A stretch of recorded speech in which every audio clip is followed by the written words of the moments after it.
গতদিন তোমাদেরকে আমরা কিছু কাজ দিয়েছিলাম বা কিছু কাজ আমরা করেছিলাম। যেটা করেছিলাম সেটা ছিল যে লরেন্স রূপান্তরে সেখানে আহ, অবস্থানের যে একটা পরিবর্তন আসে গ্যালিলিওর থেকে, সেই পরিবর্তনটা আমরা দেখেছিলাম।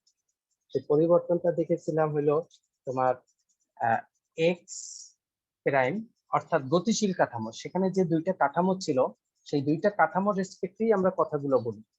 তাহলে দুইটা কাঠামো ছিল, এখানে তোমার একটা ছিল হইলো এস কাঠামো, আর একটা ছিল এখানে এস প্রাইম কাঠামো। তাহলে এস প্রাইম কাঠামো আর এস কাঠামো, এখানে বসেও অবজার্ভ করতেছে ব্যক্তি, এখানে বসেও একজন ব্যক্তি হয়তো অবজারভেশনে আছে। তাহলে এই কাঠামোটা গতিশীল, এইটা ভি বেগে গতিশীল এবং অবশ্যই সমবেগে থাকতে হবে। ভি বেগ সমবেগ ছাড়া তারা জড় প্রসঙ্গ কাঠামো হবে না। তাহলে কোনো একটা ঘটনা যদি পরিমাপ করে, এখানে একটা ঘটনা ঘটলো, এখানে একটা বোমবাস্ট হইলো, বা এখানে একটা বল গতিশীল হয়ে এখানে আসলো, অথবা একটা বস্তু উড়ে উড়ে এখানে আসলো, যাই আসুক না কেন, তাহলে এই কাঠামোতে এখানে যখন কোনো ঘটনা ঘটে তখন এই কাঠামো তার অবস্থান পরিমাপ করে, এই কাঠামো অবস্থান পরিমাপ করে। তাহলে এই কাঠামো যে অবস্থান পরিমাপ করে সেটা যদি এক্স প্রাইম আমরা বারবার ধরেছি, সেই এক্স প্রাইম আমরা পেয়েছি X minus VT divided by root of 1 minus V square divided by C square. এই জিনিসটা আমরা এখানে পেয়েছি। আবার আমরা এখান থেকে পেয়েছি, এখান থেকে এই যে ওয়াই প্রাইম সমান সমান ওয়াই, জেড প্রাইম সমান সমান জেড, তারপরে টি প্রাইম সমান সমান আমরা পেয়েছিলাম P minus V X divided by C square divided by 1 minus V square by C square. তাহলে এই রাশিগুলো আমরা গতদিন পেয়েছিলাম, এইগুলো আমরা পেয়েছিলাম।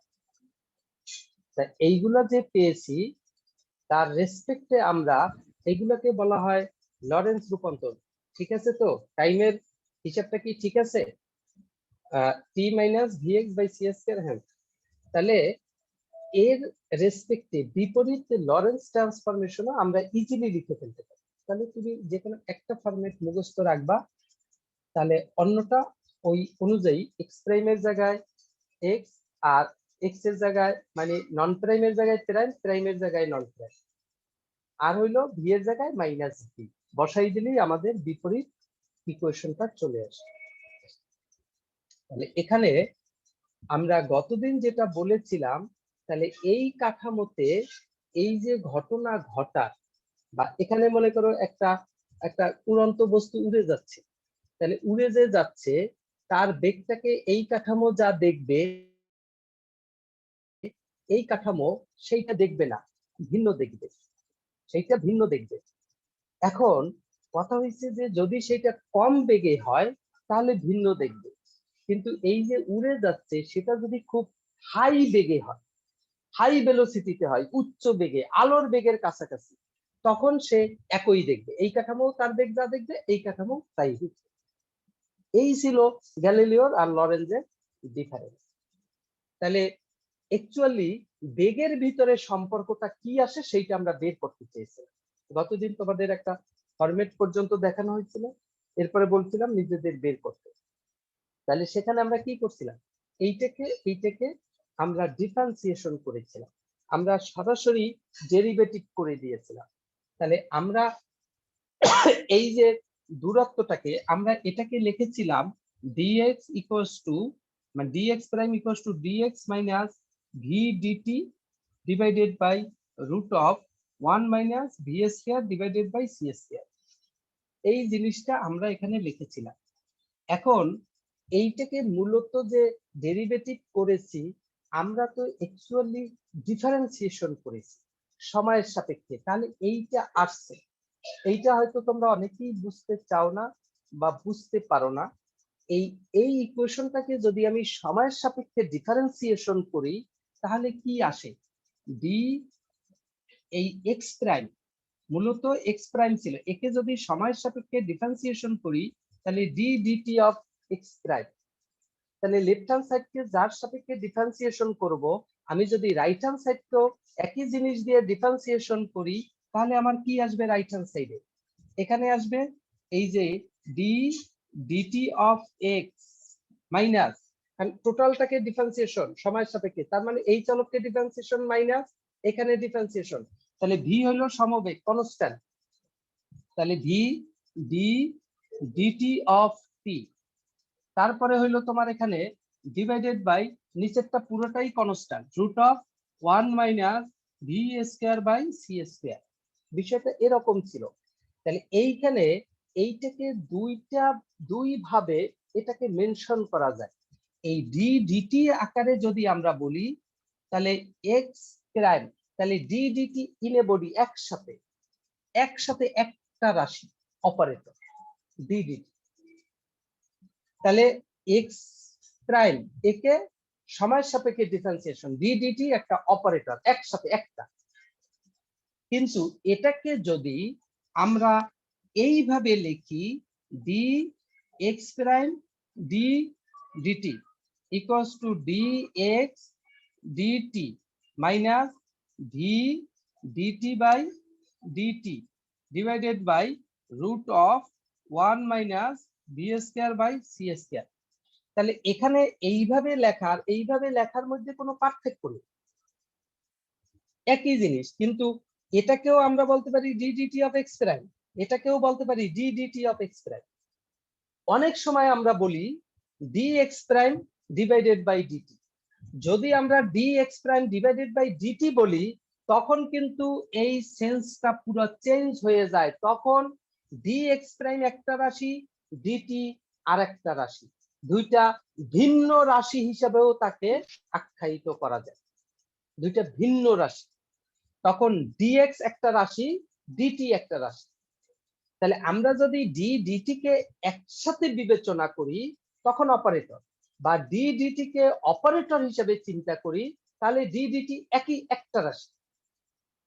কিন্তু আমরা যদি আলাদাভাবে এইরকম এখন চিন্তা করি, উপরে ডিএক্স মানে এক্স প্রাইমের পিছনে ডি আছে, মানে এক্স প্রাইমের খুব সামান্য পরিবর্তন, আর নিচে ডিটি টি এর খুব সামান্য পরিবর্তন, তাহলে ডিটিও একটা রাশি ডি এক্স প্রাইম একটা রাশি, যে দূরত্বের সামান্য পরিবর্তন ডিভাইডেড বাই সময়ের সামান্য পরিবর্তন, রাশি হিসাবে আমরা সেপারেট করতে পারি তখন।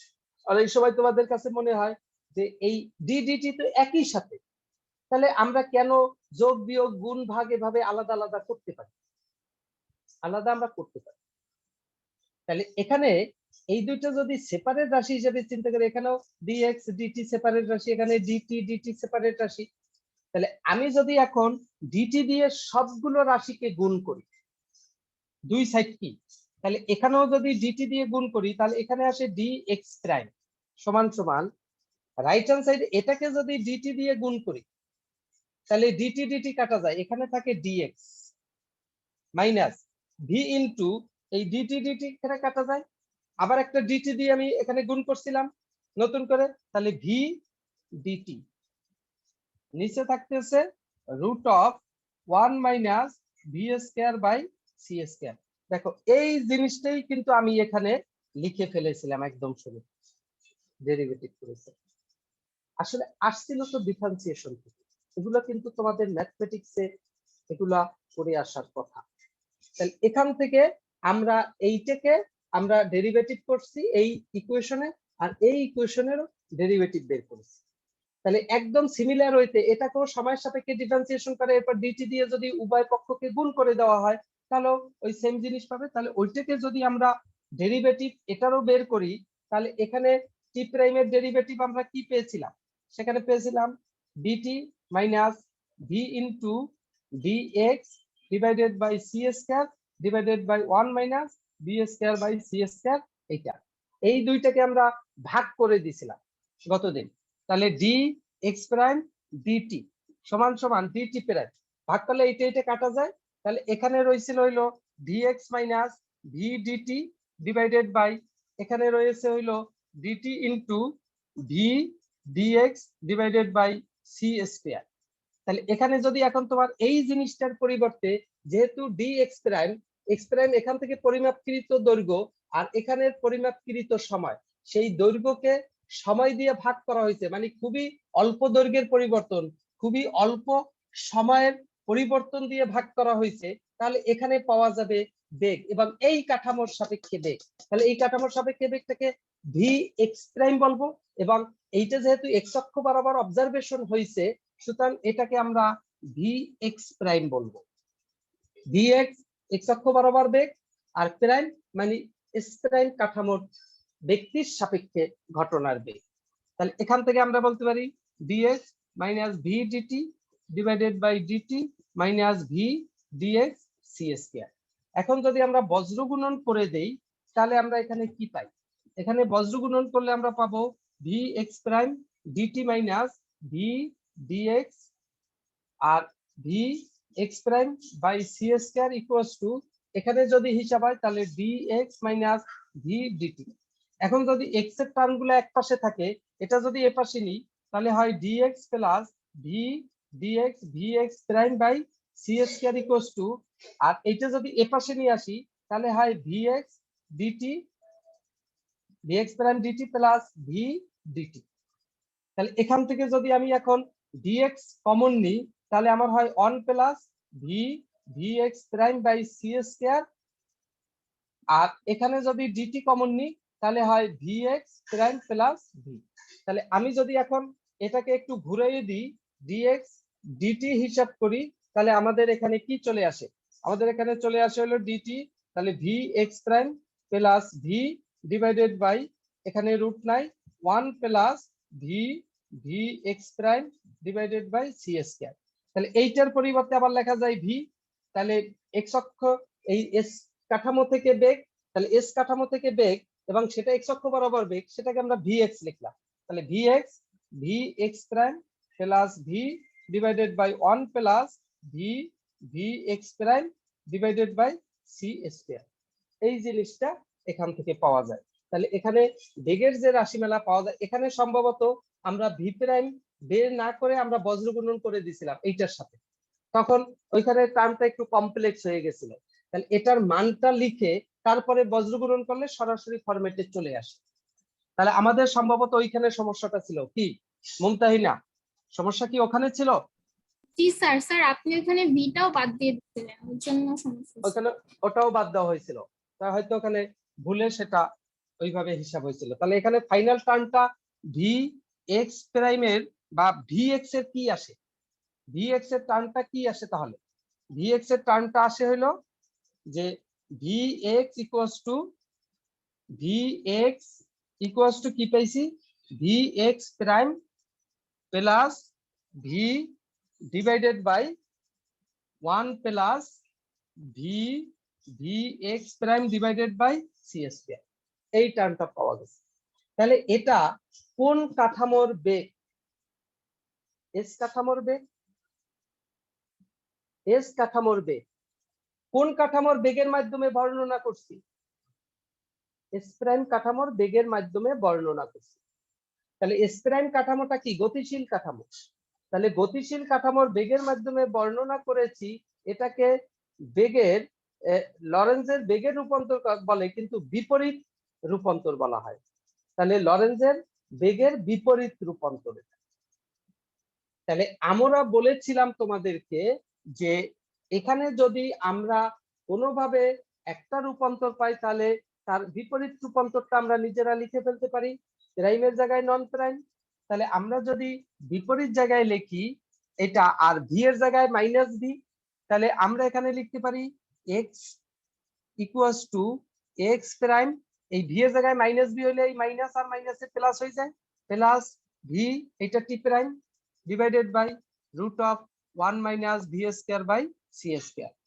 তারপরে এখানে y equals to y prime, z equals to z prime, t equals to এখানে হবে t প্রাইম, এই v এর জায়গায় মাইনাস v, এটা প্লাস হয়ে যাবে v x divided by c square divided by root of 1 minus v square divided by c square.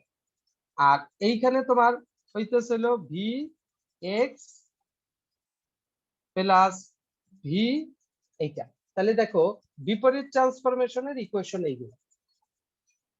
তাহলে এখানে যদি বেগটা আমি যদি লরেন্স ট্রান্সফরমেশনে বলি, তাহলে এখানে ভি এক্স প্রাইম কত হবে? তাহলে ভি এক্স এর জায়গায় ভি এক্স প্রাইম দেবো, আর প্রাইমটা এখান থেকে বাদ দিব, তাহলে ভি এক্স, আর ভি এর জায়গায় মাইনাস ভি বসাবো, মাইনাস ভি ডিভাইডেড বাই এখানে কি আসবে 1, এখানে আসবে ভি এর জায়গায় মাইনাস ভি, তাহলে মাইনাস ভি এখানে V X divided by C square. তাহলে এই হইলো লরেন্জের রূপান্তরে বেগের ইকুয়েশন। তাহলে এখানে লরেন্জের রূপান্তরে এই 1 2 3 4 5 1 2 3 4 5 পাঁচটা রাশি পেয়েছি, এখানেও পাঁচটা রাশি আমরা বের করব। এখানে এখন কিছু অবজারভেশনের বিষয় আছে। এখানে তোমরা একটা জিনিস আবার ভুল করো না, এই যে টি প্রাইমে এই যে ভি এক্স, এইখানে কিন্তু ভি এর সাথে এক্স সাফিক্স না, মাইন্ড ইট। এখানে কিন্তু ভি এক্স এরকম না, এখানে কিন্তু সরাসরি ভি এর সাথে এক্স গুণ। আর এইখানে কিন্তু এটা ভি এর সাথে এই এক্স গুণ না, এই এক্স কিন্তু ভি এর সাথে এরকম গুণ না, এটা না। এখানে এটা হলো সাফিক্স, মানে বেগ এক্স অক্ষ বরাবর, আর এখানে ভি এর সাথে সরাসরি কিন্তু এক্স গুণ। সুতরাং এই দুইটা আবার উল্টো পাল্টা করে ফেলাইও না, এটা মাথায় রাখো। তাহলে এখানে আমরা এই যে ইকুয়েশন গুলো পেয়েছি, এই ইকুয়েশনে এখানে তোমার গ্যালিলিওর থেকে ডিফারেন্ট আমাদের কি হয়েছে, এখানে নতুন করে 1 minus V square by C square চলে আসছে, এইটাকে আমরা লরেন্স ফ্যাক্টর বলি। তাহলে এই যে 1 divided by root of 1 minus V square by C square, এটা হলো লরেন্স ফ্যাক্টর। তাহলে এখান থেকে এই হিসাবটা পাইলাম। এখন যদি আমরা একটু যদি চিন্তা করি, খেয়াল করো, তোমার বলা হয়েছিল যে গ্যালিলিও তার কাঠামোতে কোনো বস্তুর বেগ, গ্যালিলিও স্থির কাঠামোতে বসে কোনো বস্তুর বেগ যেটা অবজার্ভ করবে, আর গতিশীল কাঠামোতে বসে বেগটা আলাদা হবে। তাহলে এখানে যদি কোনো বস্তু ভি বেগে এখানে গতিশীল হয়, বা এটা যদি নতুন একটা বেগ ভি এক্স প্রাইম বেগে গতিশীল হয়, তাহলে গ্যালিলিওর রূপান্তর অনুযায়ী গ্যালিলিও দেখবে এই বস্তুর বেগটা হবে ভি এক্স ইকুয়ালস টু, কারণ এই কাঠামোর সাপেক্ষে বস্তুর বেগকে ভি এক্স দিয়ে প্রকাশ করা হয়। তাহলে এই কাঠামো থেকে বস্তুর বেগ দেখছে ভি এক্স প্রাইম, আর এই কাঠামোটা চলতেছে ভি বেগে, তাহলে আমরা সেখানে দেখেছিলাম V X prime plus V, just দুইটা যোগ করে দিতাম গ্যালিলিও রূপান্তর। কিন্তু এটা খাটবে, গ্যালিলিও রূপান্তর এটা যে মিথ্যা তা না, আমরা বারবার বলতেছি কম বেগে যদি এইটা চলে, মানে এই ভি এক্স প্রাইম বেগটা যদি কম হয়, কিন্তু এইটা যদি উচ্চ বেগ হয়, আলোর বেগের কাছাকাছি হয়, তাহলে ও যে পরিমাপ করবে এইটা যদি এইটা না হয়ে সি হইতো, তাহলে ও এটার বেগ দেখতো সি, তাহলে এখানে ভি এক্স প্রাইম হইতো সি, আর এখানে ভি এক্সও ওই ঘটনার বেগ সি হইতো। তাহলে এই উচ্চ বেগের ক্ষেত্রে তখন আর গ্যালিলিওর কথাটা মানে না, তখন বেগের এই ইসের কথাটা মানতে হয় যে বেগটা সকল কাঠামোতে সেম। এইটাই হলো লরেন্স ট্রান্সফরমেশন। তাহলে লরেন্স ট্রান্সফরমেশন বেগ এইটা পাইছো, কোন একটা ঘটনার বেগ সি, তাহলে ঘটনার বেগ যেহেতু সি, তাহলে তুমি দেখো এই ইকুয়েশন সেইটা সত্যতা তোমাকে দেয় কিনা। তাহলে এখানে যেহেতু ঘটনার বেগটা সি, তুমি ঘটনার বেগ ধরে তুমি দেখো এই স্থির কাঠামো থেকে তার বেগটা সি বের হয় কিনা। তাহলে গতিশীল কাঠামো থেকে ঘটনার বেগ সি পাইলে স্থির কাঠামো থেকেও তার বেগটা আমরা সি পাই কিনা সেটা খুঁজে দেখো। তাহলে এখানে তোমার এই যে ঘটনার বেগ হইলো সি, এইটা, তাহলে এইটা যদি সি হয়, তাহলে তুমি স্থির কাঠামো থেকে এভাবে কনভার্ট করে তুমি নিয়ে আসতে পারবা। আবার এইখানে যদি তোমার এই কাঠামোতে যদি তুমি এই ঘটনার বেগ সি দেখো, তাহলে এই কাঠামো থেকেও এই ঘটনার বেগ কি হবে, সি হবে। তাহলে তুমি এটা থেকে প্রুফ করা শুরু করো। তাহলে এই কাঠামো থেকে আমি মনে করি এই ঘটনাটার বেগ, এই কাঠামো যে অবজার্ভ করছে সে অবজার্ভ করছে সি, তাহলে দেখি এই স্প্রাইম কাঠামো সেটা কি অবজার্ভ করে। যেহেতু আলোর বেগ উচ্চ বেগ, সে দেখছে সি, তাহলে স্প্রাইম কাঠামো সি দেখবে। সেটা দেখি ইকুয়েশন থেকে আসে কিনা। তাহলে এইটা যদি তুমি এখানে এই এর কাঠামোর বেগটাকে যদি সি বসাও, এর কাঠামোর এখান থেকেই চেক করে দেখো, তাহলে এর কাঠামোর বেগটাকে যদি সি বসাও, তাহলে বসাই দেখো সি। আর এই যে এই সি তো এই কাঠামো দেখছে, তাহলে ভিএক্স তো এই কাঠামোর বেগ, তাহলে ভিএক্স এর পরিবর্তে C minus V divided by 1 minus V, এই ভিএক্স হলো সি বাই সি স্কয়ার। তাহলে এখান থেকে তুমি দেখো সি সি স্কয়ার একটা কাটা যায়, তাহলে C minus V divided by 1 minus V divided by C. তাহলে যদি লসাগু করো তাহলে হয় সি মাইনাস ভি উল্টাই দিলে এটা কাটা যায়, এখানে শুধু সি থাকে। তাহলে দেখো যে এস কাঠামো যদি ঘটনার বেগ তার সাপেক্ষে আমরা সি ধরি, তাহলে এস প্রাইম কাঠামোর সাপেক্ষে যে বেগটা আসছে সেটাও কিন্তু ফাইনালি সি চলে আসছে। এই সূত্র কিন্তু তাই মিন করে।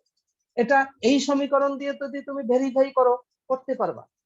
এখানে কি তুমি তখন এই কাঠামোতে বেগ যদি সি হয়, তাহলে এই কাঠামো তার বেগটাকে কি দেখবে, সি দেখবে।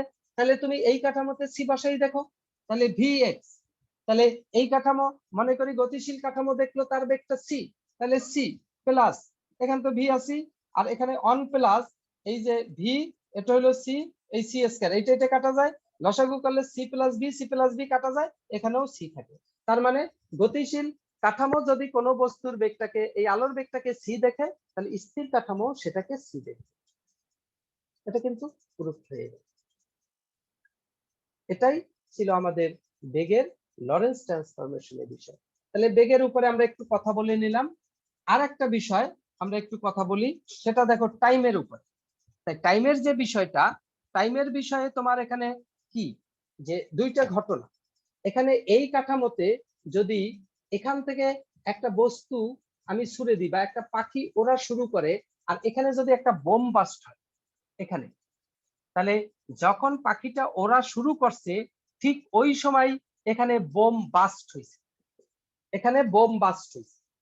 তাহলে এই কাঠামোর ব্যক্তি এই যে বোম বাস্ট হয়েছে, মনে করো পাখি ওড়া শুরু করছে এখন মনে করো 10টা 20 মিনিটে পাখিটা ওড়া শুরু করছে, ঠিক 10টা 20 মিনিটই বোমটা ফুটে গেছে, বাস্ট হয়েছে। তাহলে এই কাঠামোর ব্যক্তি এই দুইটা ঘটনাই দেখবে 10টা 20-এ ঘটছে, 10টা 20-এ ঘটছে। কিন্তু এই কাঠামোর ব্যক্তি এই দুইটা ঘটনাকে 10টা 20-এ ঘটতে দেখবে না। কেন? তুমি এখান থেকে এই ইকুয়েশনই কথা বল, ইকুয়েশনই বলে দিচ্ছি। কারণ এখান থেকে ওরা শুরু করছে, তাহলে এই যে জায়গাটা এই কাঠামো থেকে তার যে দূরত্ব, এই কাঠামো থেকে এখন এই ঘটনা একের যে দূরত্ব এখান থেকে ওরা শুরু করছে, তাহলে ঘটনা একের যে দূরত্ব সেটা হইলো তোমার x1, আর এখানে বসে বোম বাস্ট হয়েছে, তাহলে ঘটনা 2-এর যে দূরত্ব সেটা হইলো তোমার x2। তাহলে তুমি খেয়াল করে দেখো যে এখান থেকে ঘটনা পাখিটা ওড়া শুরু হয়েছে, এখানে বোমটা বাস্ট হওয়া শুরু হয়েছে, একই টাইমে পরিমাপ করছে 10টা 20 মিনিটে সময় পরিমাপ করে, মানে সে দেখছে পাখিটা ওরা স্টার্ট করছে, বোমটাও বাস্ট হয়েছে। তাহলে ওর কাছে কি মনে হবে,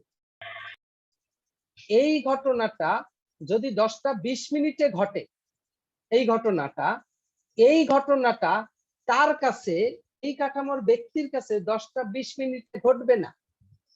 কারণ হইলো এখানে টি যদি তুমি এই 10টা 20 বসাও, এখানে এই টিটা বের করতে চাচ্ছ, এইটাই তো এই কাঠামোর সময়, তাহলে এই ঘটনাটার সময়টা যদি বের করতে চাও সেটা বের হবে।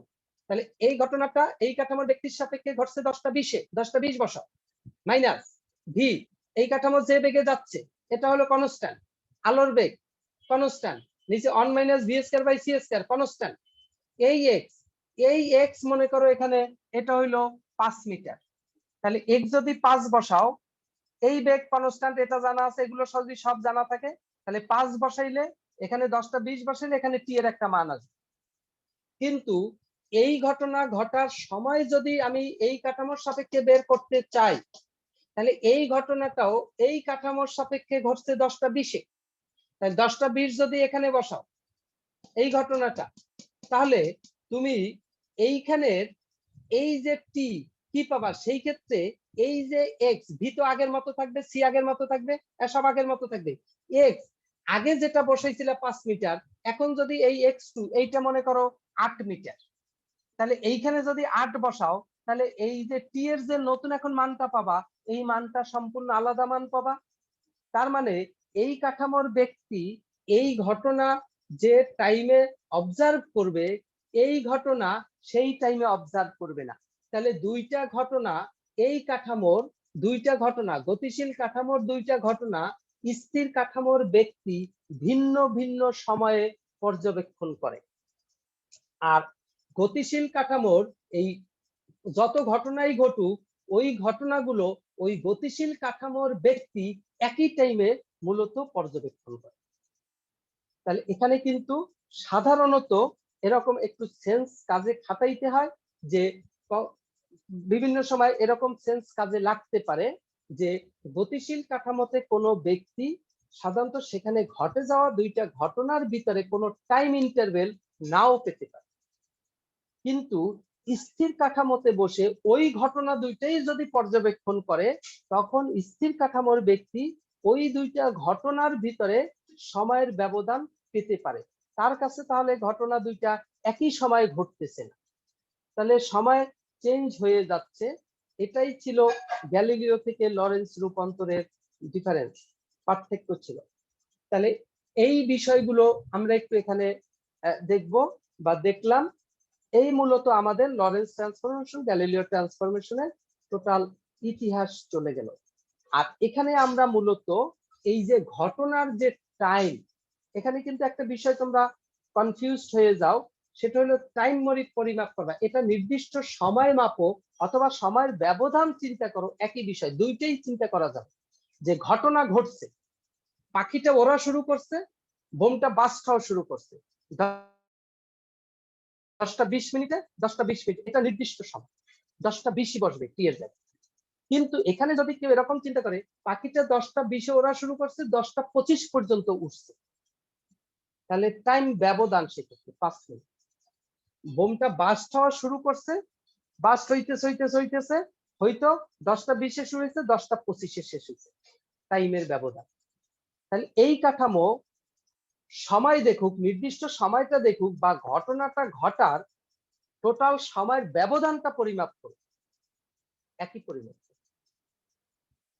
একই সময়। আমরা ধরলাম, এখন তুমি বলতে পারো যে পাখি যতক্ষণ পর্যন্ত উড়বে, বোমটাও যে ততক্ষণ বাস্ট হবে, সেটা তো, এটা আমরা ধরলাম এই কাঠামো, যে যতক্ষণ পর্যন্ত এই 5 মিনিট, 10টা 20 থেকে 10টা 25 পর্যন্ত পাখিটা উঠছে, বোমটাও 10টা 20 থেকে 10টা 25 পর্যন্ত বাস্ট হয়েছে। তাহলে তার কাছে এইটারও টাইম ইন্টারভেল 5, এইটারও টাইম ইন্টারভেল 5, সময়ের ব্যবধানটা। কিন্তু এই ব্যক্তির কাছে এই সময়ের ব্যবধান 5 হবে না, আলাদা হবে, একটা মান আসবে নতুন। যে মানটা আসবে, মনে করো সেটা 10 আসবে, আর এই বোমা ফাটার ঘটনাটার যে ওই যে টাইম ডিউরেশন, সেও 5 দেখছে, এটা তার কাছে ওই 10ও আসবে না, সেটা নতুন করে হয়তো বা আবার 12 আসবে। তাহলে এর কাছে এই দুইটা ঘটনা ঘটার সময় ব্যবধান সেম হইতে পারে, এর কাছে সেই সময় ব্যবধান দুইটা, আবার ওই দুইটা তো যা হইছে তা তো হবেই না, 5 মিনিট 5 মিনিট তো হবেই না, আলাদা হবে। আবার আলাদা হবে এই ঘটনার জন্য যা হবে, এই ঘটনার জন্য 5 থেকে আলাদা হবে, আর এই ঘটনার থেকে 5 থেকে এখানে যা হবে সেখান থেকে আবার আলাদা হবে। তার মানে এখানে যখন গতিশীল কাঠামোর কোনো ব্যক্তি এখানে দুইটা ঘটনা একই সময় ঘটতে দেখছে, বা একই সময় ব্যবধানে হিসাব করতে দেখছে, তাহলে সময়টা তারা একই সাথে হতে পারে, অথবা একটা নির্দিষ্ট সময় হতে পারে, অথবা একটা সময়ের ব্যবধান হতে পারে। আর এই কাঠামোর ব্যক্তি ওই বিষয় দুইটা ভিন্নভাবে অবজার্ভ করবে। তাহলে এই বিষয়টুকু আমাদের মূলত এখানে ছিল। এখন আমরা তোমাদেরকে পড়তে দিয়েছিলাম দৈর্ঘ্যের কাল দীর্ঘায়ন, মানে সময়ের সম্প্রসারণ। তোমরা হয়তোবা কেউ কেউ পড়েছো, কেউ কেউ পড়োনি। তোমরা কেউ কেউ পড়েছো এরকম কেউ আছো এখানে? পড়ছো কি? পড়ে কি মনে হইলো তোমার কাছে? পড়ে কিছু বুঝলা কিনা, তুমি ওইটা পড়ে কিছু বুঝলা কিনা, এরকম কেউ আসো কিনা? ঐন্দ্রিলা সাহা, তুমি কি পড়ছো এই কাল দীর্ঘায়নের বিষয়টা, পড়েছো কিনা? কথা বোঝা যায় আমার? জি স্যার পড়ছি। পড়ে কি মনে হয়েছে? ওখানে কোনো সমস্যার সম্মুখীন হইছো, না তোমার বিষয়টা স্মুথলি তুমি বুঝতে পারছো, বা স্যার ওইটা কিছুই বুঝতে বুঝো নাই? পারছি না স্যার, বুঝছি স্যার। ওই যে আমরা যে বিপরীত আচ্ছা, লরেন্স ওটা তুমি রূপান্তর, বুঝতে, ওই আচ্ছা, ওই বিপরীত লরেন্স রূপান্তর ব্যবহার করে দুইটা ফ্রেমে সময়ের ভিতরে সম্পর্ক স্থাপন করে দিচ্ছি, হ্যাঁ এই তো? হ্যাঁ স্যার। আচ্ছা, বাকিরা কেউ করছো?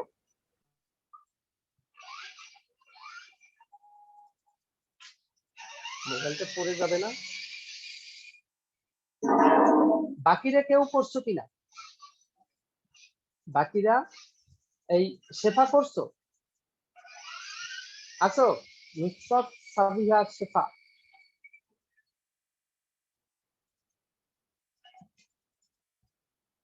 এটা ঘটনা কি, এটা কি নাই?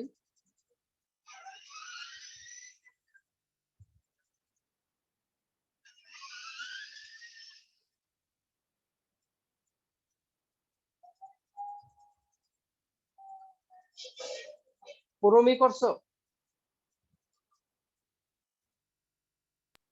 জি স্যার। কি বুঝলা আর কি বুঝো নাই, যে কেমন কেমন কেমন কেমন স্যার,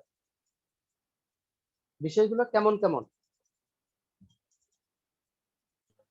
স্যার কিছু কিছু সমস্যা তো আছে। কিছু কিছু সমস্যা আছে।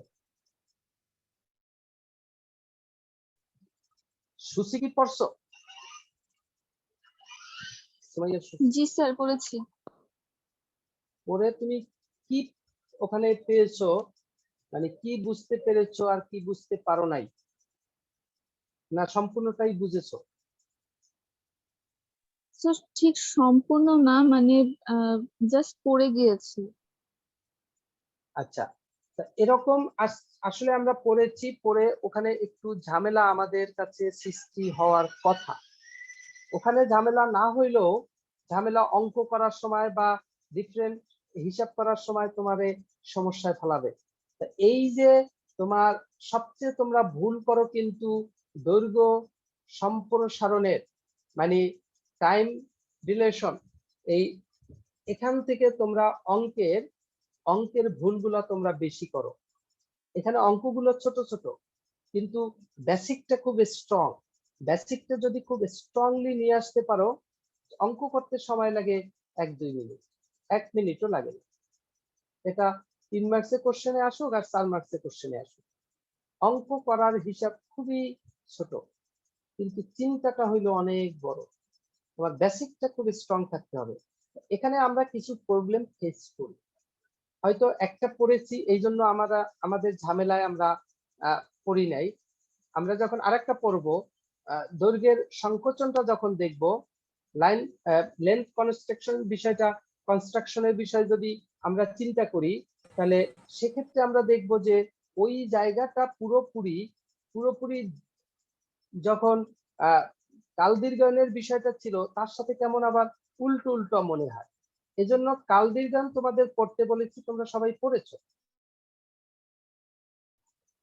তাই আমি ওটা পড়েছো, বেশ ভালো কথা, যা মাথায় রাখতে পেরেছো ঠিক আছে, বা কেউ পড়ো নাই, না পড়লে পড়বা।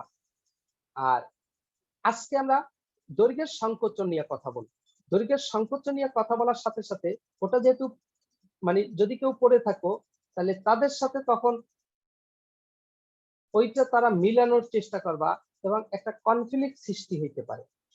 কি কনফ্লিক্ট সৃষ্টি হলো, কেন সৃষ্টি হলো, সেইটা আমরা খুঁজবো। এবং দৈর্ঘ্য সংকোচনের বিষয়টা এর ভিতরে সবচেয়ে সহজ। এই বিষয়টা আমরা আগে দেখব, যে ঘটনা কি ঘটে, এবং আমি কিছু কিছু কথা বলবো, কথাগুলো একটু ভালোভাবে শুনবা এবং ভালোভাবে সেপারেট করার চেষ্টা করবা।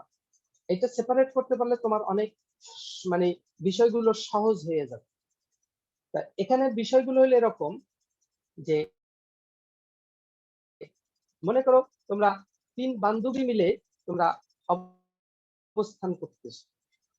মানে একটা রেল স্টেশনে গেলাম, একটা রেল স্টেশনে তোমরা গেলা বা 3 বন্ধু মিলে তোমরা একটা রেল স্টেশনে গেলাম, তাহলে সেখানে এখানে এক্স ওয়াই জেড 3 জন বন্ধু, তাহলে এক্স ওয়াই জেড, এই এক্স ওয়াই জেড মিলে যে রেল স্টেশনে গেল এর ভিতরে জেড রেল স্টেশনে পড়ে রইল, জেড এখানে রেল স্টেশনে পড়ে রইল, মানে পড়ে রইল বলতে সে ওখানে দাঁড়িয়ে আছে। এক্স এবং ওয়াই 2 জন রেলে মানে ট্রেনে উঠলো, 2 জন ট্রেনে উঠছে। ট্রেনে ওঠার পরে এক্স বসার একটা জায়গা পাইছে, সিট পাইছে, বসছে। ওয়াই আর কোনো সিট ঠিক পায় নাই। ওয়াই একটা এখানে তোমার কোনো একটা ই ধরে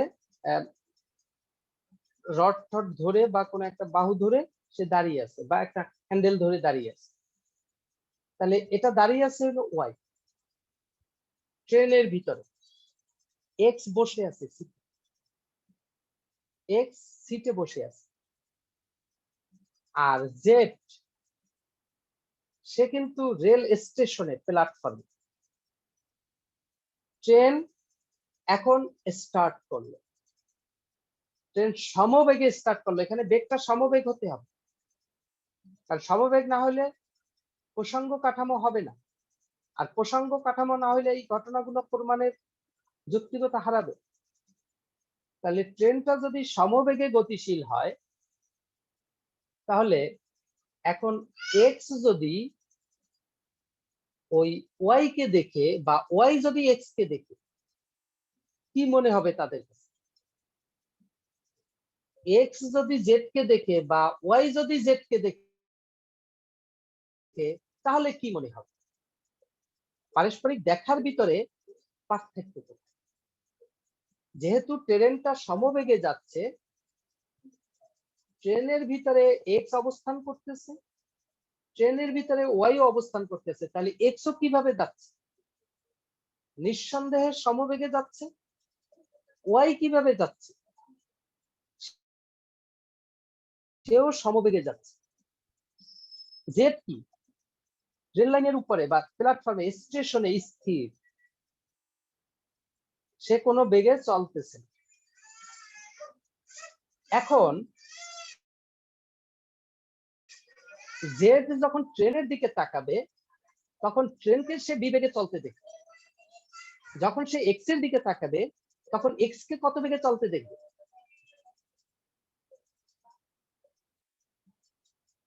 এক্স কে কত বেগে চলতে দেখবে? জেড জেড ট্রেনকে যদি ভি বেগে চলতে দেখে এক্স কে কত বেগে চলতে দেখবে? ভি বেগে। এক্স কে কোনো বেগে কি চলতে দেখবে না, সেই ভি বেগেই কিন্তু চলতে দেখবে। জেড ওয়াই কে কত বেগে চলতে দেখবে?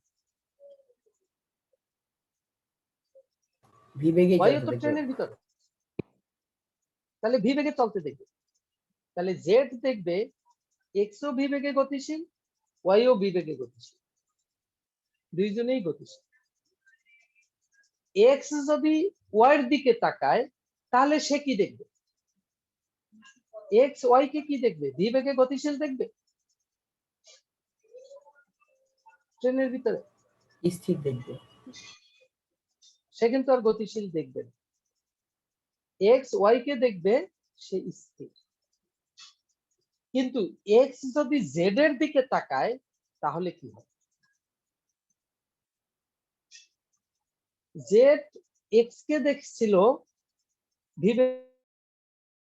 বেগে গতিশীল, কিন্তু এক্স যদি জেড এর দিকে তাকায় তাহলে এক্স কি দেখবে? জেড কি স্থির না গতিশীল দেখবে? জেড কে এক্স কি স্থির দেখবে না গতিশীল দেখবে? কি মনে হয় তোমাদের? স্যার আমরা যেমন মনে করেন বাসে উঠলে দেখি যে গাছগুলো আমাদের পিছনে দৌড়েছে, ওই রকমের গতিশীল দেখবে। ওই রকমের গতিশীল দেখবে, তাতে আবার সন্দেহ কেন? এখানে ঘটনাটা কি এর বাহিরে? আমরা বাসে উঠে রাস্তা দিয়ে যাচ্ছি, আমি যখন বাসের ভিতরে থাকি, আমি যদি জানালা টানা সব বন্ধ করে শুধুমাত্র আমার বাসের ভিতরের ঘটনাগুলো খালি দেখতে থাকি, তাহলে সব স্থির দেখবো, আমি নিজেকে স্থির দেখবো। ফাঁক দিয়ে যদি কোনো একটা ফাঁকা দিয়ে যদি একটা গাছ দেখি রাস্তার পাশে, তাহলে গাছটাকে দেখবো খালি পিছনের দিকে দৌড়ে।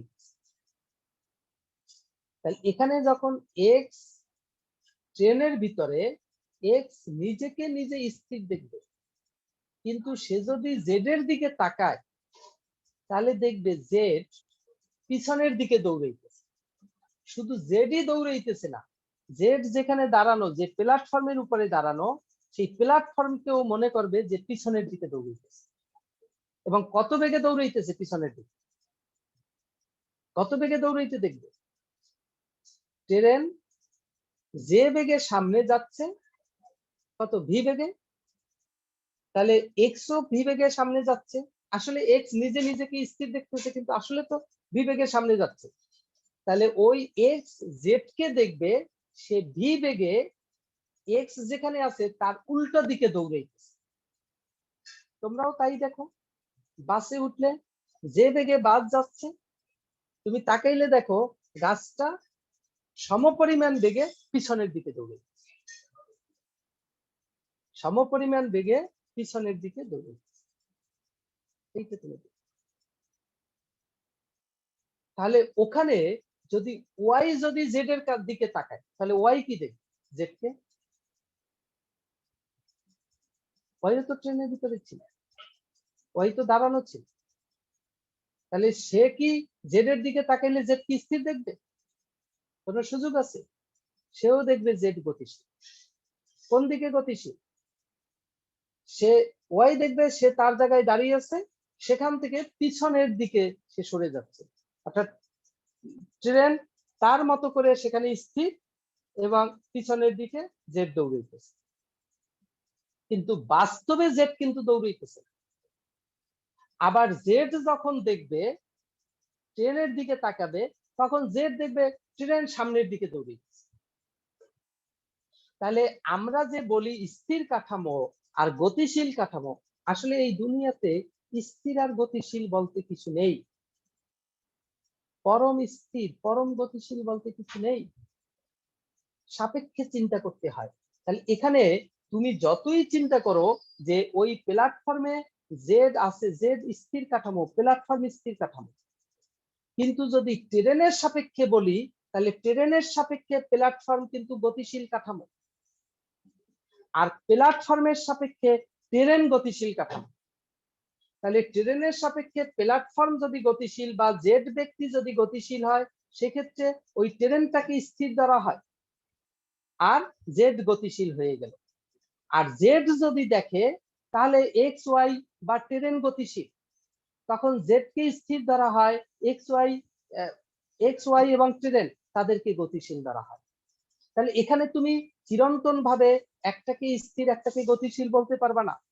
এই ধারণার ভিতরে তোমাদের গ্যাপ থাকে, তোমরা একটা জায়গায় রিজিড থাকো, তোমরা ওই যে জেড কে সবসময় তোমরা স্থির হিসেবেই তোমরা সবসময় চিন্তা করো, এবং ওটাকে স্থির থেকে তোমরা এর বাহিরে বের হয়ে আসতে পারো না।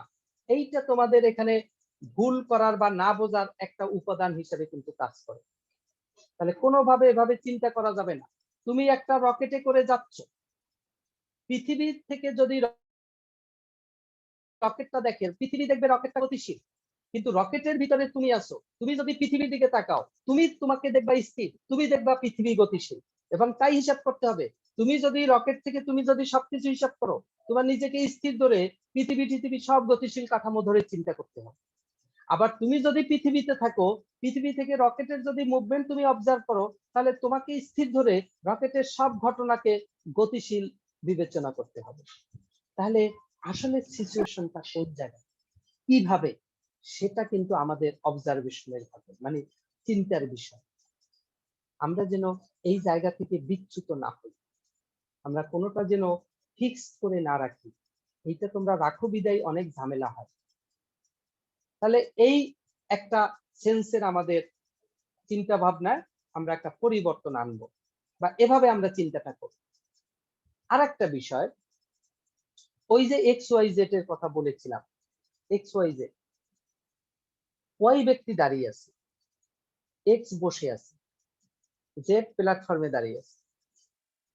এখন ওয়াই ব্যক্তির হাইট পা থেকে মাথা পর্যন্ত পরিমাপ করবে, এক্স ও পরিমাপ করবে, জেড ও পরিমাপ করবে। দেখো দুইজনেই ওয়াই ব্যক্তির হাইট পরিমাপ করবে। তাহলে যদি এক্স ওয়াই এর হাইট পরিমাপ করে, তাহলে এক্স ওয়াই কে কি দেখবে? গতিশীল দেখবে না স্থির দেখবে? এক্স ওয়াই কে কিভাবে দেখবে?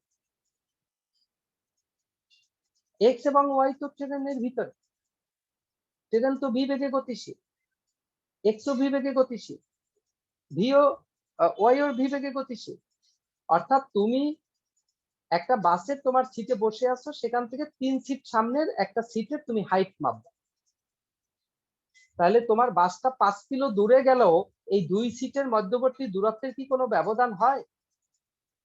হয় না। তার মানে এক সিট থেকে আরেক সিটের বিষয়টা কি রকম মনে হয়? স্থির না? স্থির মনে হয়, কি স্থিরই থাকতেছে সেখানে। তাহলে এক্স তো ওয়াই কে দেখবে স্থির।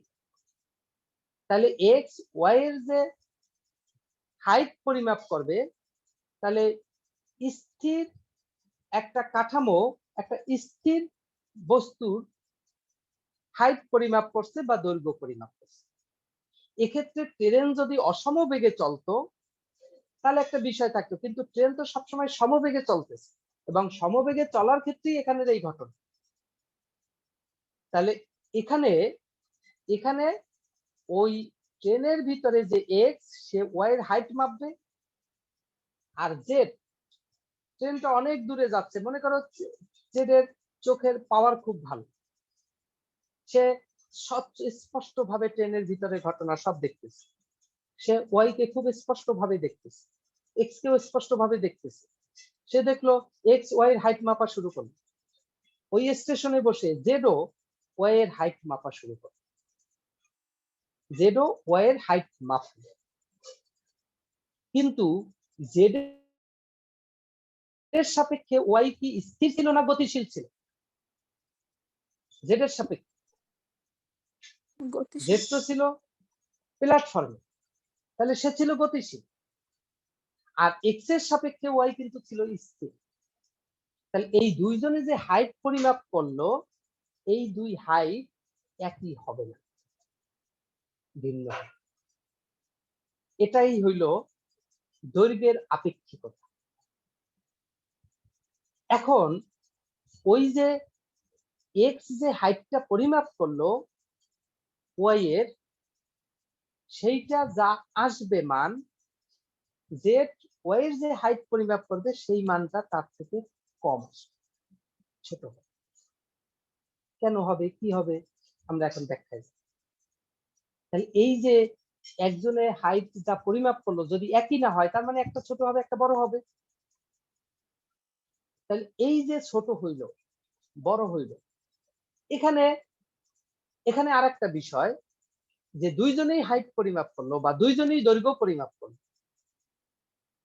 তাহলে কোন দৈর্ঘ্যটা প্রকৃত দৈর্ঘ্য আর কোনটা আপাত দৈর্ঘ্য, এইটা আমরা বুঝবো কিভাবে? এইটা বোঝার ক্ষেত্রেও তোমরা আবার ঝামেলা করো, এইটা সবচেয়ে বেশি ঝামেলা। এক্ষেত্রে তোমাকে সবসময় একটা জিনিস চিন্তা করতে হবে, আমি কথাটা বলতেছি ভালোভাবে, কথাটা মাথায় রেখে। ঘটনা, এখানে তো মূলত আমরা যা শুরু থেকে দেখতেছি সব ঘটনা। আগে দেখতে হবে ঘটনা, ঘটনাটা কি? এই যে এক্স পরিমাপ করতেছে, জেড পরিমাপ করতেছে, আসলে কি পরিমাপ করতেছে? ওয়াই এর হাইট পরিমাপ করতেছে। এই হাইটে ঘটনা, এই হাইটটা হলো একটা ঘটনা।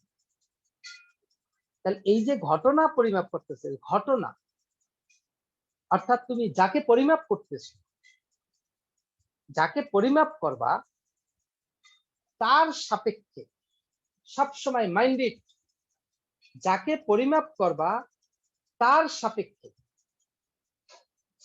তোমরা মনে করো কি যে স্থির কাঠামো, এখানে যে দৈর্ঘ্য পরিমাপ করা হয়, একটা হইলো দৈর্ঘ্য ধরা হয় এল নট, আর একটা ধরা হয় এল। যে গতিশীল কাঠামো থেকে যে দৈর্ঘ্যটা মাপা হয় সেটাকে এল ধরা হয়, স্থির কাঠামো থেকে যে দৈর্ঘ্যটা মাপা হয় সেটাকে এল নট ধরা হয়।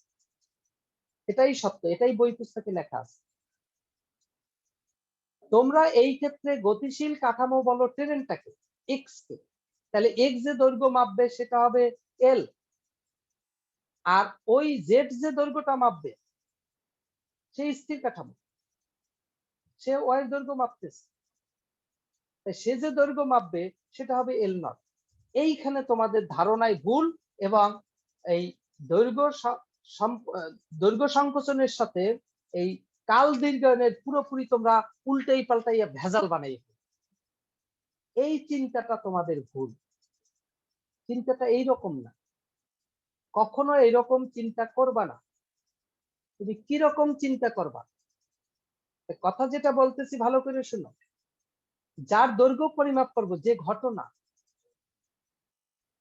ঘটনার সাপেক্ষে কাঠামো ধরতে হবে।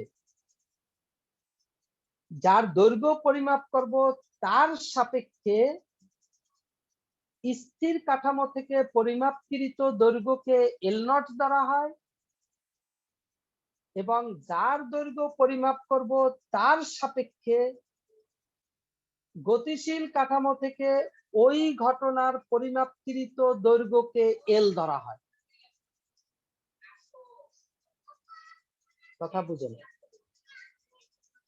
আমি বলছি ঘটনার মানে যার দৈর্ঘ্য পরিমাপ করব, যার দৈর্ঘ্য পরিমাপ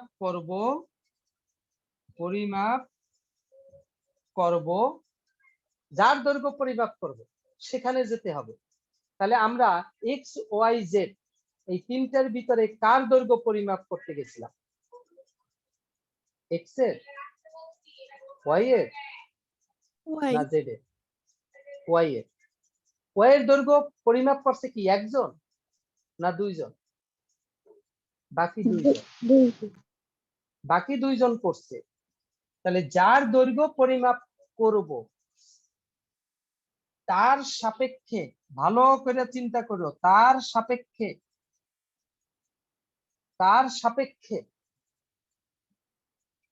স্থির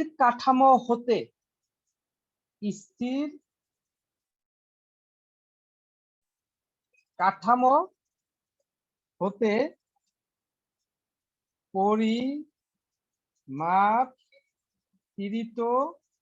দৈর্ঘ্য ইকুয়ালস টু এল নট। এই জায়গায় যেন কোনোভাবে ভুল না হয়। এল নট কে হবে, এল কে হবে, সেটা আমরা এইভাবে চিন্তা করব, এইভাবে চিন্তা করতে হবে। তা না হলেই তুমি পড়ছো দিতে এবং তুমি আর মিলাইতে পারবে না। এবং এই দুইটা যখন একত্রিত ভাবে তোমরা পড়বা তখনই দেখবা তোমাদের এই যন্ত্রণাটা শুরু হয়ে গেছে। কি যন্ত্রণা শুরু হয়ে গেছে তোমরা একটু চিন্তা করে তাহলেই বুঝতে পারবে। যে তাহলে তুমি দেখো, আমি কার দৈর্ঘ্য পরিমাপ করব? ওয়াই এর। তার সাপেক্ষে কে স্থির কে গতিশীল বলো দেখি।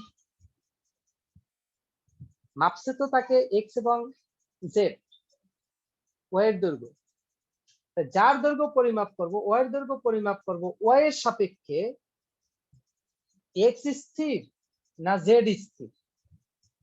ওয়াই কাকে স্থির দেখবে? জেড কে কিন্তু ওয়াই স্থির দেখবে না, জেড কে দেখবে গতিশীল, ওই যে উল্টো দিকে দৌড়াইতেছে। তাহলে যার দৈর্ঘ্য পরিমাপ করব তার সাপেক্ষে স্থির কাঠামো এক্স, তাহলে তার সাপেক্ষে স্থির কাঠামো থেকে মানে এক্স থেকে পরিমাপকৃত দৈর্ঘ্য এল নট।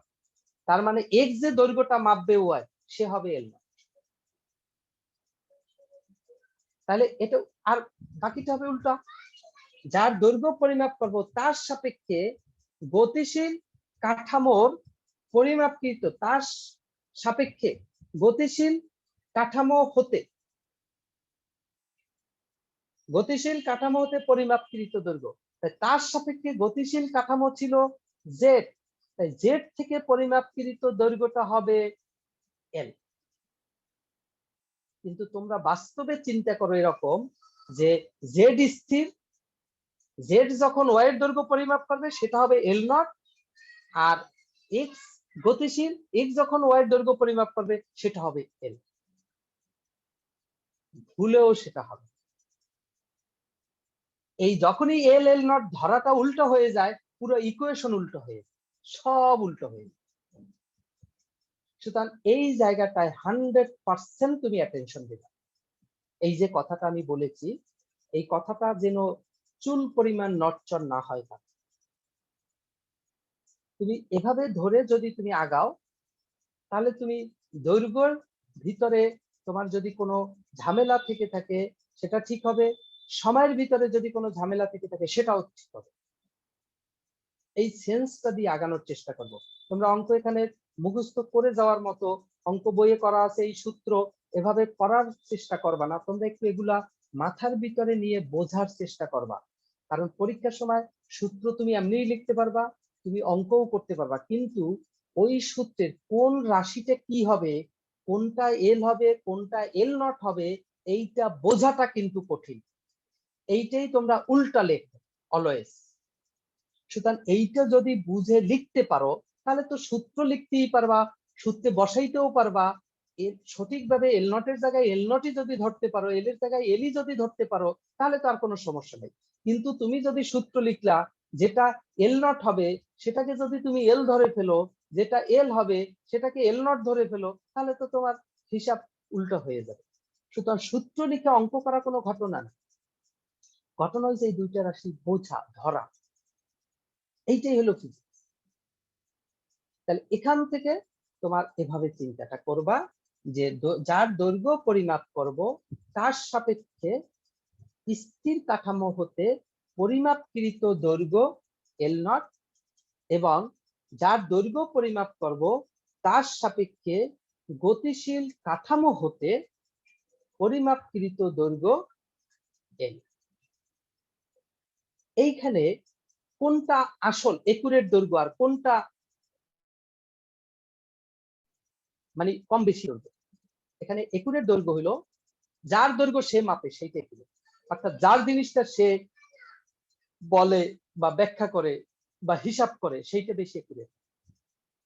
তাহলে দেখো যার দৈর্ঘ্য সে, আবার একটা কথা বললাম এটা এর সাথে মিলে যাবে, যে তোমার ওই যে যার দৈর্ঘ্য পরিমাপ করব তার সাপেক্ষে স্থির কাঠামো, তার সাপেক্ষে স্থির কে ছিল এক্স, তাহলে এক্স যে কাঠামোতে ওয়াইও কিন্তু একই কাঠামোতে, তাহলে এক্স ওয়াই এর দৈর্ঘ্য মাপা মানে কিন্তু যার দৈর্ঘ্য সে মাপা, কারণ দুইজনে কিন্তু সেম কাঠামো, সেম সেম একই। তাহলে যার দৈর্ঘ্য সে মাপে সেটা হলো একুরেট। তার মানে তোমার যার দৈর্ঘ্য পরিমাপ করব তার সাপেক্ষে স্থির, সে সবসময় তার একুরেট মাপটা দিবে। তাই তার সাপেক্ষে স্থির কাঠামো যে দৈর্ঘ্যটা পরিমাপ করবে সে হবে প্রকৃত দৈর্ঘ্য। এই এল নট হলো প্রকৃত দৈর্ঘ্য, এইটা একুরেট মান। এটাকে প্রকৃত দৈর্ঘ্য বা নিশ্চল দৈর্ঘ্য বা স্থির অবস্থার দৈর্ঘ্য বলে। কারণ ওই যে এই ঘটনার ওয়াই এর দৈর্ঘ্য পরিমাপ করছে, এক্স পরিমাপ করছে, এক্স ওখানে ওয়াই থেকে এক্স, এক্স থেকে ওয়াই, এরা পরস্পর স্থির ছিল, তাহলে এইটা ছিল স্থির কাঠামোর দৈর্ঘ্য। আর জেড ওয়াই এর দৈর্ঘ্য পরিমাপ করছে, এই জেড ওয়াই এরা স্থির ছিল না, এরা ছিল গতিশীল। সুতরাং ওই গতিশীল কাঠামোর দৈর্ঘ্য কখনো একুরেট হয় না, এবং গতিশীল কাঠামো থেকে যে দৈর্ঘ্যটা মাপা হয় সেটা সবসময় কম হয়। এই যে কম হয় এই জন্য বলা হয়েছে এই ঘটনাটাকে দৈর্ঘ্য সংকোচন। এইটাই হইলো তোমার দৈর্ঘ্যের আপেক্ষিকতা।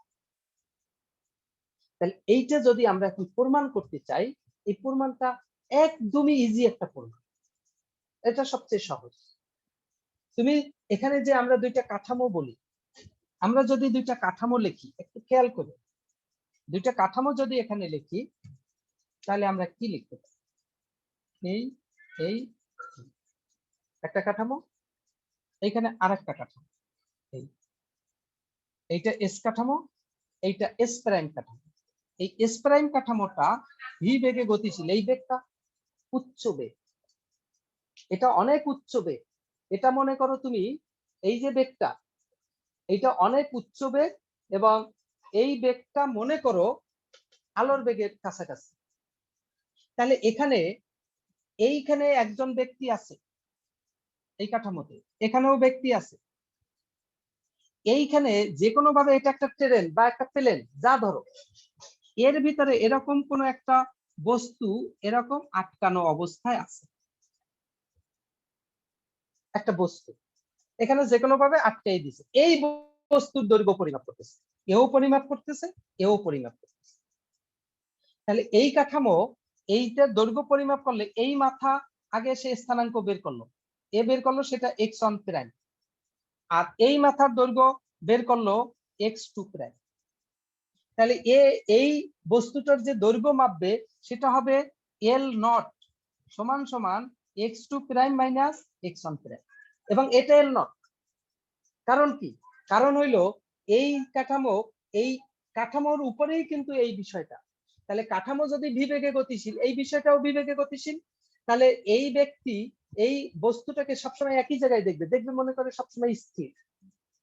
তাহলে আমরা বলেছিলাম যে যার দৈর্ঘ্য পরিমাপ করব তার সাপেক্ষে স্থির কাঠামো হতে পরিমাপকৃত দৈর্ঘ্যকে এল নট। তাহলে এই মাথা মাপছে হলো x1 প্রাইম, এই মাথা মাপছে x2 প্রাইম, তাহলে এর দৈর্ঘ্য হবে x2 prime minus x1 prime, এবং সেটা হবে। এখন এইখানের ব্যক্তি যদি তার দৈর্ঘ্য পরিমাপ করে, এ তার এই প্রান্তের স্থানাঙ্ক মাপবে, এ তার এই প্রান্তের স্থানাঙ্ক মাপবে, তাহলে এ তো ধীবেগে গতিশীল হচ্ছে, তাহলে এ তো এখানে স্থির হয়ে দাঁড়িয়ে রয়েছে, তাহলে এ তার দৈর্ঘ্য পরিমাপ করতেছে, তাহলে এ দেখতেছে সে কিন্তু গতিশীল, অর্থাৎ এই বস্তুর সাপেক্ষে এ কিন্তু গতিশীল।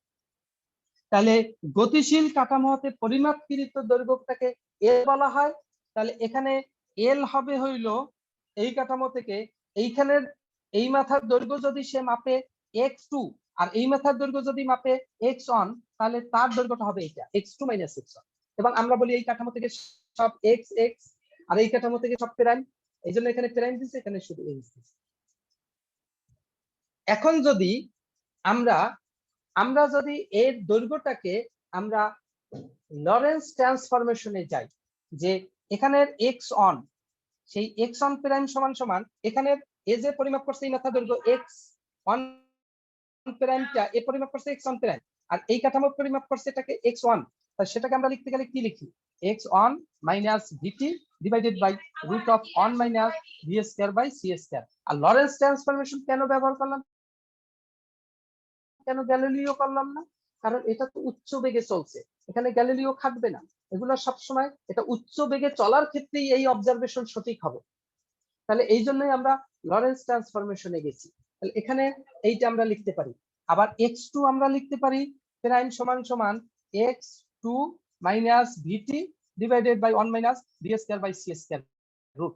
তাহলে আমরা যদি এখানে যদি এখন আমরা বের করি যে x2 prime minus x1 prime সমান সমান কি হবে, তাহলে সমান সমান হবে এই দুইটা যদি বিয়োগ করো, তাহলে বিয়োগ করলে এইটা নিচে সেম লসাগু করলে এইটা বিয়োগ এইটা, তাহলে এইটা প্লাসটা এখানে মাইনাস হয়ে যায়, মানে মাইনাসটা প্লাস হয়ে যায়, এইটা কাটা যায়, তাহলে এখানে থাকতেছে x2 minus x1 divided by root of 1 minus v square by c square.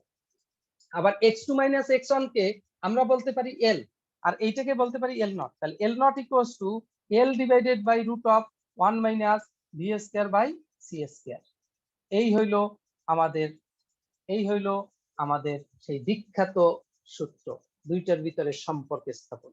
এই দৈর্ঘ্য সংকোচন, এই যে দৈর্ঘ্য সংকোচন, এইখানে কি দেখা যায়? স্পষ্ট ভাবে দেখা যায় এই টার্মটা তো ছোট, তোমরা জানো আলোর বেগটা বড়, ভি আলোর বেগের কাছাকাছি যতই হোক একটু তো ছোট, তাহলে ভাগ করলে এখানে ফ্র্যাকশন আসবে, অন থেকে বিয়োগ করলে ফ্র্যাকশন আসবে, রুট করলে আবার ফ্র্যাকশন আসবে, ফ্র্যাকশন দিয়ে যদি এখানে যে মান পাওয়া যায় সেটাকে যদি আমরা হিসাব করি, তাহলে এই এল নটটা বড় হয়, তার মানে এল নটটা বড়, এলটা ছোট।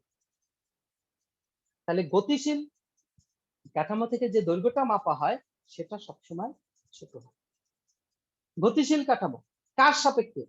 যাকে মাপবা তার সাপেক্ষে গতিশীল কাঠামো, চিনতে কিন্তু ওখানে। তাহলে তোমার এইটা ছোট, এইটা এইটা গণিত বলে ছোট, ফিজিক্স কিভাবে বলে ছোট, ফিজিক্স থেকে আমরা কিভাবে বুঝতে পারি এটার ফিজিক্স কি। এইটার ফিজিক্স বুঝতে হলে ওই মাইকেলসন মর্লিতে আবার যেতে হবে। তুমি স্বাভাবিক একটু চিন্তা করো, আমি একটু তোমাকে হিন্স দিয়ে দিতেছি, তুমি অ্যানালাইসিস করে দেখো যে কেন ছোট দেখে, কেন ছোট দেখে খেয়াল করো। এই যে এইখান থেকেই তো আমরা বলছিলাম এ কেন ছোট দেখে। এ যখন এই মাথাটা দেখে, এই মাথাটা থেকে আলো যখন তার চোখে এসে পড়ে, ঠিক এই মাথা থেকেও আলো আসবে। তাহলে এই মাথায় সূর্য থেকে যে আলো আসতেছে, তারপর তো আলো এসে এখানে পড়ে, এরপরে এখান থেকে আলো এসে চোখে পড়ে, তারপর তো আমরা এই মাথাটা দেখতে পাই। সূর্য থেকে আলো এখানে আসলো, তাহলে এই মাথা থেকে আলো সূর্য থেকে এই মাথায় আসতে যে সময় লাগে, এই মাথায় আসতে তার থেকে একটু বেশি সময় লাগে। সেই সময় এটা তো গতিশীল, এই মাথাটা তো সরে যায়, কিছুটা সামনে চলে যায়। তাহলে এই মাথা থেকে যখন আলো এখানে আসা শুরু করলো, ঠিক ওই মুহূর্তে কিন্তু এই মাথা থেকে আলো আসা শুরু করে না, একটু পরে। তখন এই মাথাটা, এটা যেহেতু গতিশীল, এটা একটু সামনে চলে যায়, এটা হয়তো এখানে চলে আসে, এখানে এখানে চলে আসে।